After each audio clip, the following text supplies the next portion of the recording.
Indian സർക്കാരിനെ ഇനി ആരെങ്കിലും കുറ്റം പറഞ്ഞ എന്റെ സ്വഭാവമാണ്. ഈ കാര്യങ്ങൾ ഞാൻ അറിഞ്ഞപ്പോ എന്റെ കണ്ണുകൾ തുറന്നു. ഹെൽത്ത് സെക്ടറിൽ ഒന്നും ചെയ്തിട്ടില്ല എന്ന് പറയുന്നത്, ബട്ട് അത് തെറ്റാണ്.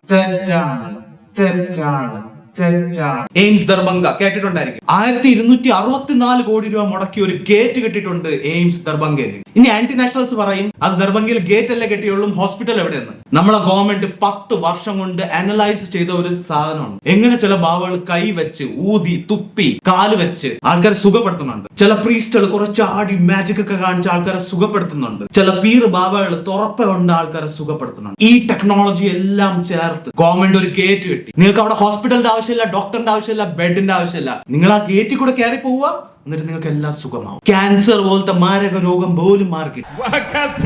അടുത്ത സർക്കാർ ആൾക്കാരെ കുറിച്ച് ചിന്തിക്കുന്നില്ല എന്ന് പറയുന്നത് അത് അതിന്നും വലിയ തെറ്റ്. അതിന്റെ ബെസ്റ്റ് എക്സാമ്പിൾ ആണ് ഇന്ദോര ദിഗോറി ഫ്ലൈ ഓവർ. സാധാരണ ഫ്ലൈ ഓവർ അല്ലെങ്കിൽ ഒരു റോഡ് കെട്ടുമ്പോൾ ബിൽഡിംഗ്സ് തന്നെ ഇടിച്ചു കളയാറുണ്ട്. അതുകൊണ്ട് ആൾക്കാർക്ക് ഒരുപാട് നാശനഷ്ടം ഉണ്ടാവും. അതുകൊണ്ട് തന്നെ ഗവൺമെന്റ് എന്താണ് തീരുമാനിച്ചത്, ആരെയും വീട് ഇടിക്കേണ്ട, അതിന്റെ ഇടയിൽ കൂടെ നമുക്ക് ഒരു ഫ്ലൈ ഓവർ കെട്ടാം. പിന്നെ ഇതാണ് റോഡ് ടു ഹെവൻ എന്നുള്ളൊരു കോൺസെപ്റ്റ്. ഇപ്പൊ നമ്മൾ നിതിൻ ഗഡ്കരി പറഞ്ഞിട്ടുണ്ട് ഇത് കംപ്ലീറ്റ് ആയിട്ടില്ല, it's not a full design.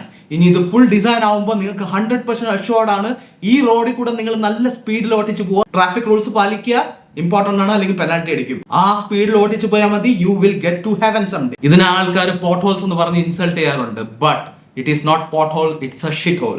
സർക്കാർ വളരെ ബുദ്ധിപരമായി റോഡ്സിൽ ഷിറ്റ് ഹോൾ ഉണ്ടാക്കിയിട്ടുണ്ട്. കാരണം പലപ്പോഴും നമ്മൾ ജോബിന് പോകുമ്പോൾ നമുക്ക് സമയം കിട്ടാറില്ല ടു ലൈറ്റൻ അപ്പ്. അപ്പോൾ അതുകൊണ്ട് നമ്മൾ ഈ റോഡിൽ പോകുമ്പോൾ നമുക്ക് എപ്പോഴെങ്കിലും പ്രഷർ ബിൽഡ് ആവുകയാണെങ്കിൽ you have a shit hole ready, use it and move on.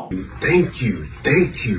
അത് പോരാത്തതിന് റീസെന്റ് ആയിട്ട് ആൾക്കാർ റിവറിന്റെ വാട്ടർ ഭയങ്കര പൊല്യൂട്ടഡ് ആണ്, അങ്ങനത്തെ കാര്യങ്ങൾ പറഞ്ഞിട്ടുണ്ട്. അപ്പൊ ഗവൺമെന്റ് അതിനെ ശ്രദ്ധിച്ചിട്ടുണ്ട്. എനിക്ക് തോന്നുന്ന ഒരു പുതിയ സ്ട്രാറ്റജി ആയിട്ട് പുറത്തു വരും, റേഷൻ ഒക്കെ കൊടുക്കണ കുറയ്ക്കുക. കാരണം എന്തുകൊണ്ടാണ് നമ്മൾ റിവർ വാട്ടർ പൊല്യൂട്ടഡ് ആവുന്നത്? കാരണം മലവും മൂത്രം പാസ് ചെയ്യണം.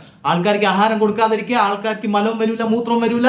So basically the reverse R safe. ഇനിയെങ്കിലും ജാതിയും ഐഡിയോളജിയും മതവും നോക്കി വോട്ട് കൊടുക്കണമെന്ന് നിർത്തുക. ആരെങ്കിലും പണിയെടുക്കുന്നുണ്ടെങ്കിൽ അവരെ വോട്ട് കൊടുത്ത് ജയിപ്പിക്കാൻ നോക്കുക. ജയ് ഹിന്ദ്.